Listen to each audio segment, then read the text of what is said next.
ముందు చేసిన కర్మ సంభవించి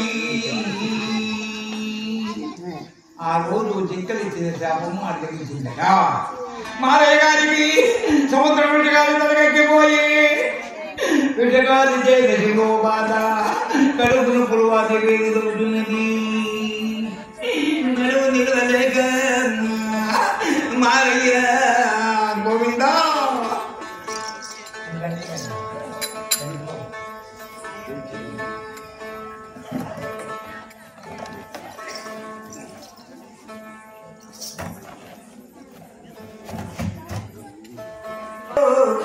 నడుము నిలవకుండా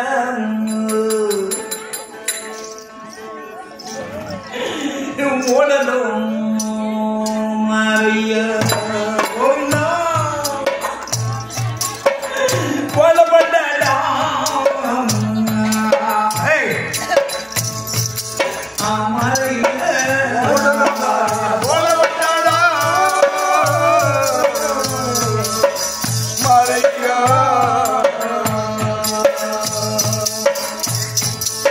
ఓడలో మారయ్య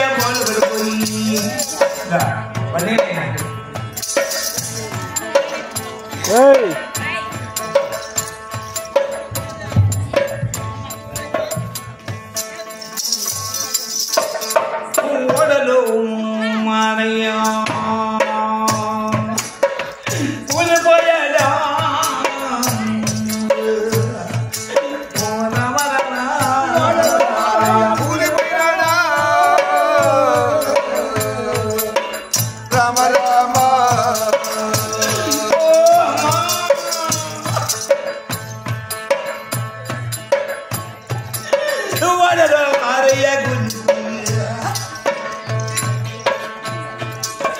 కాలు చేతులు బాబు గుంజుకుంటాడా కాలు చేతులు బాబు గుంజుకుంటాడా మారయ్య నారాయణ పల్లి పల్లి బాబు ఏదో తగ్గాడు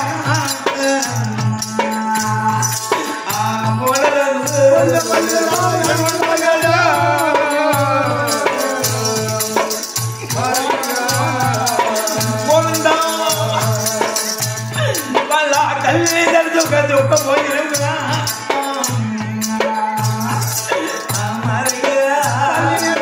దుఃఖపోయాడా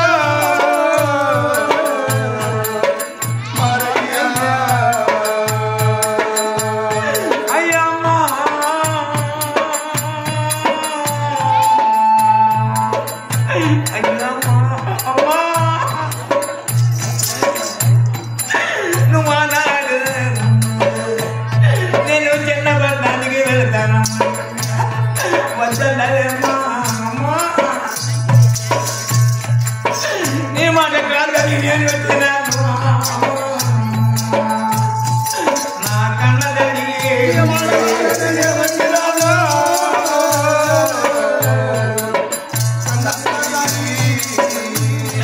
నేను నీ మాట ఈ చెన్నై వచ్చి నువ్వు చెప్పానంటే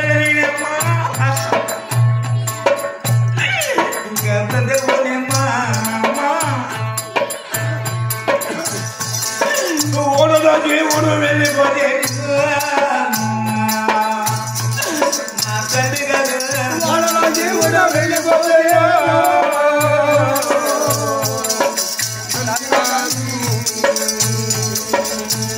నీ ఓడలో నా ప్రాణం దిక్కులేని శవం నేను వెళ్ళదాను అయ్యో నా తల్లి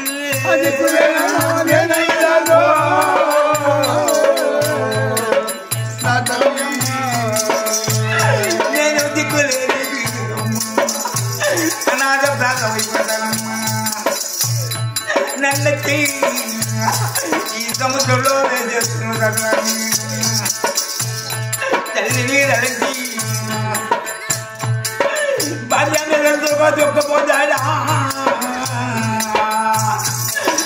మారయ్య దుఃఖపోతాడా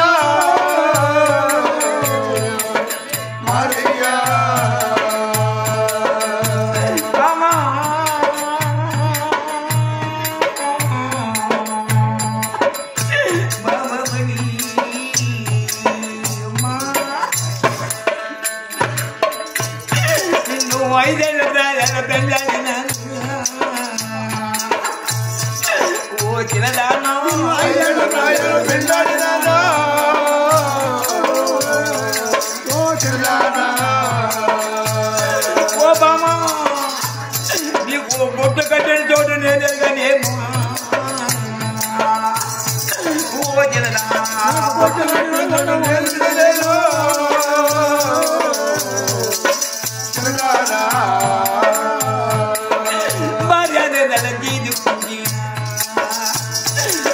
తమ్ముడు రేటను తలలోకించా మారయ్యా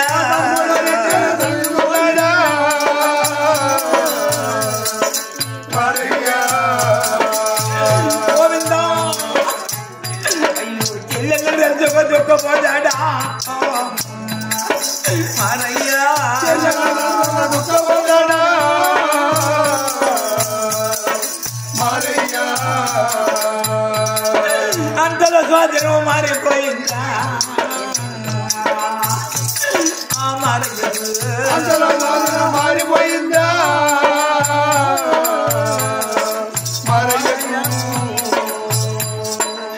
దైవమా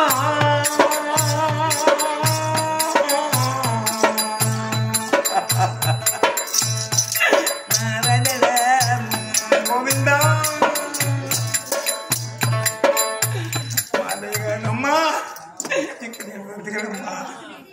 నన్ను నమ్మకవద్దమ్మా నీ మాట కాదు నువ్వు చిన్నందుకమ్మా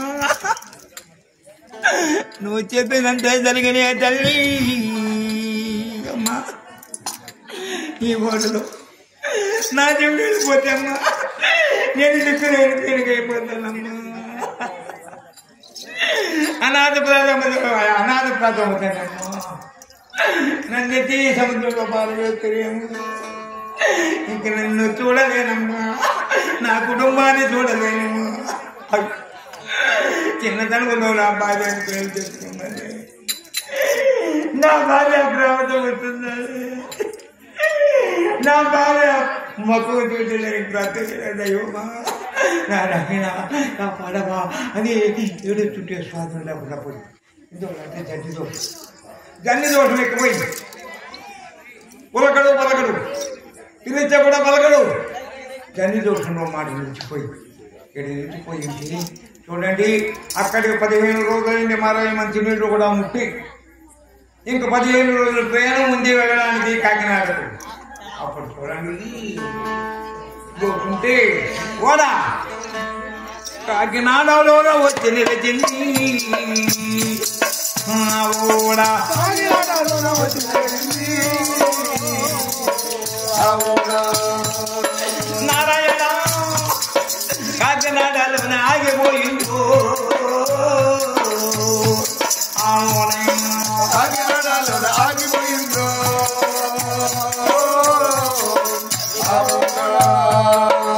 కాకినాడకు వచ్చి ఆగిపోయింది ఇది పెద్ద జంక్షన్ అది కాకినాడ ఆ ఓడ ఇంకా ఎంతో చాలా దూరదేశం పోవాలి కాకినాడలో ఓడాగడమే అక్కడున్న గుడివాళ్ళు సామాన్లు ఎగుమతి దిగుమతి చేసే గుళ్ళవాళ్ళు అయ్యా కాకినాడ వచ్చింది రండి ఇక్కడ ఎవరైనా దిగేవాళ్ళు ఉంటే దిగొచ్చు ఇంకా చాలా దూరం వెళ్ళిపోతుంది అంటుంటే మారేవి చూడండి చిన్న క్షణానికి మారిపోతూ చిన్న క్షణానికి మారేవి తిరిగి వస్తూ అది తల్లి దోషం చూడండి ఇక్కడ కాకినాడ అంటున్నారు మారయ్య గారికి బాబు ఆడా అంతలో స్వాధీనము తనకు వచ్చింది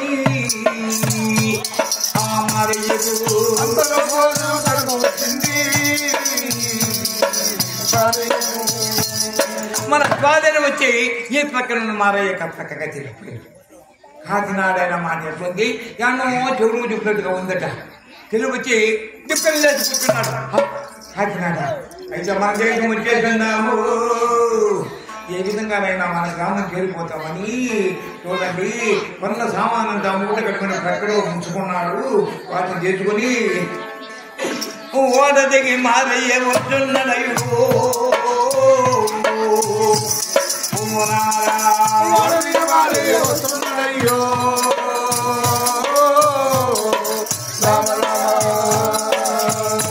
నారాయణ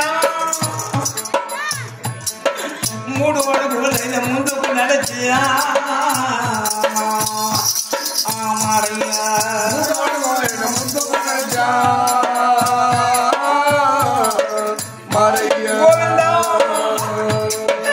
అంతలో ద్వారం మారిపోయిందా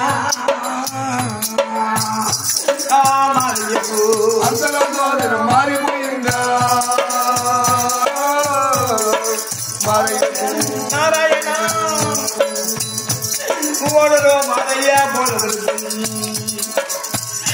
అలా పుల్లి పుల్లి బాబు ఏడుస్తున్నాడా మారయ్య పుల్లి బాబు ఏడుస్తున్నాడా మారయ్య దైవమా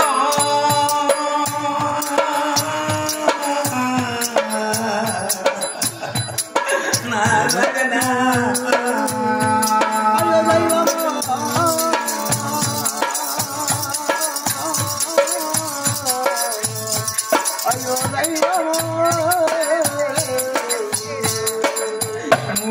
ముందుకు నడిచాడు. అది సంధి దోషము. యథాప్రకారం డబ్బు చట్టం మొదలుపడిపోయాడు. కాళ్ళు చేతులు కొంచెమని కుయ్యమూరలు కేకలు వేస్తూ పుల్లి ఏడుతుంటే ఆ పుల్లు వాళ్ళు చూచారు. ఓడలో దిగడు అడిపోవడం చూచారు. రంగలారా ఆ అబ్బాయి ఎవరు ఓళ్ళలోంచి దిగాడు పడ్డాడు అదంటే ఆ మారయ్య చుట్టూ చుట్టుకున్నాను. చూస్తే ఉలకడు పిలిచి పలకడు ఉలకడు. అరే పాప ఏ దేశమో ఎక్కడి నుంచి వస్తున్నాడు అని ఆపదలో ఉన్న వారిని ఆదరించడం మానవ ధర్మం. పాలు నీళ్లు కలవేసి మారయ్యకు దాహం ఇచ్చాడు. అయ్యా అక్కడికి 4 రోజులు సరిపోయింది. మారయ్య పచ్చి గంగ కూడా అబ్బింది. పాలు నీరు ఇప్పుడు ఆధారణ కలిగిను అమ్మ అని అన్నాడు. అరే పర్వాలేదు ఏ ఊరింది ఈ అబ్బాయిని ఎట్లయినా కాపాడాలి. బాబు ఎక్కడి నుంచి వస్తున్నావు ఏ ఊరికి వెళ్ళాలి ఎవరయ్యా నీవు అని అడిగారు. అయ్యా అన్నలారా మాది నేను చిన్నపట్నం నుంచి వస్తున్నాను. ఇంకా పురుగు సాముల కోటలు అంటాడు.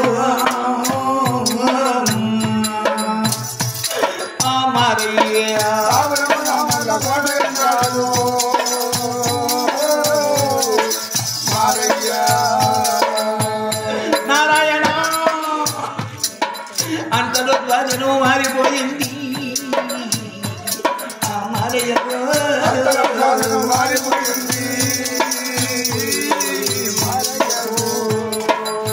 చెన్నై నుంచి వస్తున్నాను కానీ సామర్ల కోట అన్నాడు. మాకు నేర్చుకోయింది. అరే అబ్బాయి పశువులుగానే ఉన్నాడు. అయినా మంచిది.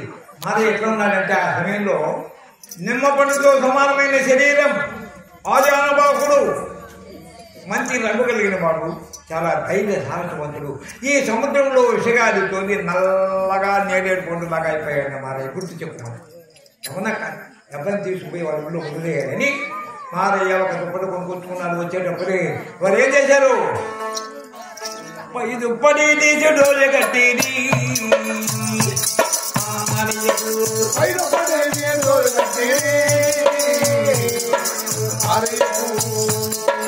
గోవిందా డోలీలో మారయ్య పండు పెట్టారు.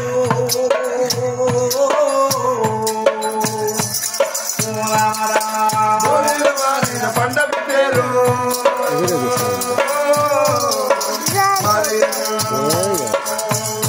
నారాయణ డోలీలో మారయ్య పండు పెట్టింది. ఆ డోలీ ఒక్కరు భుజం మీద పెట్టుకున్నారు. ఆ వెంటనే ఒకటే తుమ్ము తిమ్ము చీని చేశాక అప్పుడు చూడండి ఈ దృశ్యం ఏం చెప్తారంటే ఆ తుమ్ము ఫలితం తుమ్మిన తుమ్మిన శుభమగు తుమ్మి ఎవరి దగ్గర దొరుకున లాభం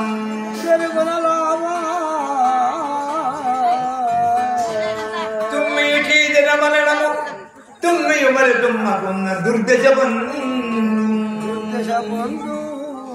తుమ్మి చీది వేస్తే చావు తప్పదు. ఏమనగా అబ్బాయిని తీసుకునే వాళ్ళ గ్రామంలో వదిలేదు. ఆ తుమ్ము చెవుని కూడా చూడకుండా డోలీని తీసుకుని మిట్టబాటలు పట్టి నచ్చి సామర్ల కోటకు వచ్చి చేరి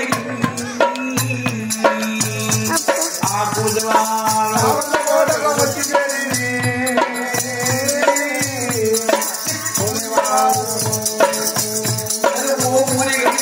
వచ్చి చేరు ఊరి రంగమంత వచ్చి ఊరి ముందు చేరారు 4 రోడ్లు కలిసే దాకా రాగి చుట్టూ రచ్చ అక్కడికి వచ్చారు అయినా ఇక్కడ తిప్పుదాం 10 మంది రాదారు పోదారు ఒక్కరి వేగంగా ఒకరు తెలుసుకుంటారు వాళ్ళ పైన వాళ్ళు కొట్టించేసుకోవాలి అని దిచ్చిది మారయ్య బంధువులు స్నేహితులు అందరికీ తెలుసు మారయ్య అంటే చూస్తున్నారు ఒకరు కూడా వచ్చి చెప్పలేదు ఎందుకని రూపం మారిపోయినాడు ఎవరో పాపం ఏ బాయి బ్రతకడే అని చూచేవాళ్ళు కానీ మావాడిన వాళ్ళు ఒక్కరు కూడా లేదు నడుపు తిరిగిపోయినారు తెలిసిపోతుంది ఆయన 5 గారి పద్ధతి ఎవరు తెలుసుకునేవాళ్ళు ఎవరు లేదు కనుక్కునేవాళ్ళు లేదు అయినా ఈ గ్రామము ఎన్ని వీధులు ఉందో ఎన్ని సందులు ఉందో అంతా తిరగడం పదండి అని డోలిలో మారైన బాణలు ఎట్టుకుని ఓ రామరా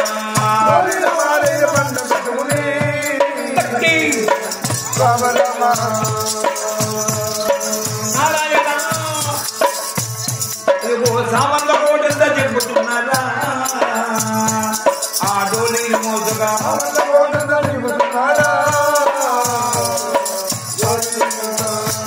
సామాన్ల కోటలో సందు వీధి తిరిగేశారు మావాడు అనేవాళ్ళు ఒక్కరు కూడా లేదు లాస్ట్ లో ఒక ఇంటి మిగిలిపోయింది కష్టపడ్డాడు చంద్రైనా కష్టపోయింది అయినా అక్కడికి వెళ్దాం విచారిస్తాం ఎవరైనా తెలుసుకుంటే ఒప్పగించిపోదాం లేకుంటే ఇక్కడ పనులు పెట్టి వెళ్ళిపోదాం అని రథపై డోలిని దించి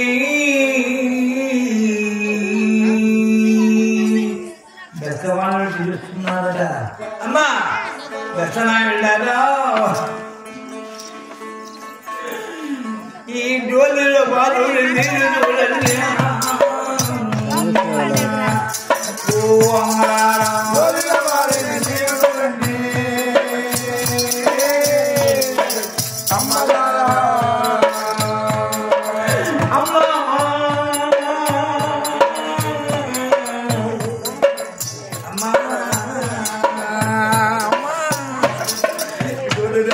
చూడండి కనుకోండి కాపాడుకోండి అంటుంటే మారయ్య స్నేహితులు అందరూ వచ్చి చూస్తున్నారు కానీ కొంచెం చెక్కలేదు రూపం మారిపోయినాడుగా పొడ చేరిపోయినాడు అని ఎవరో పాపం గడ్డే చుప్పుల్లో లేదని పోతుంటే అప్పుడు ఎవరు విన్నారుగా చెన్నై నుంచి వచ్చారట రూపాయి కానీ అక్కడ పడి ఉన్నారట ఎవరో మోసుకొచ్చారు ఎవరో తెలియలేదు అంటే చెన్నై అనే మాట ఎవరు ఉన్నారు ఎవరు చూచారు ఆ గుంపుని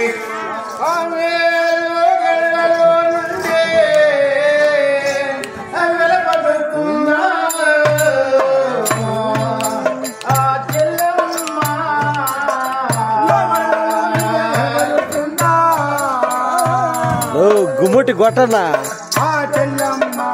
సౌండే వచ్చలేదు గుమ్ముంట అని చెప్పి అయ్యన్నది వీడికైతే వస్తుందమ్మా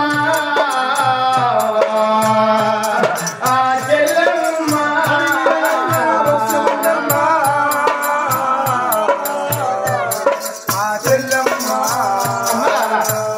ఎవరంతా ఏ తల్లి అన్న బిడ్డ ఏమైంది అంటూ అయ్యో మాటలాడుతోలి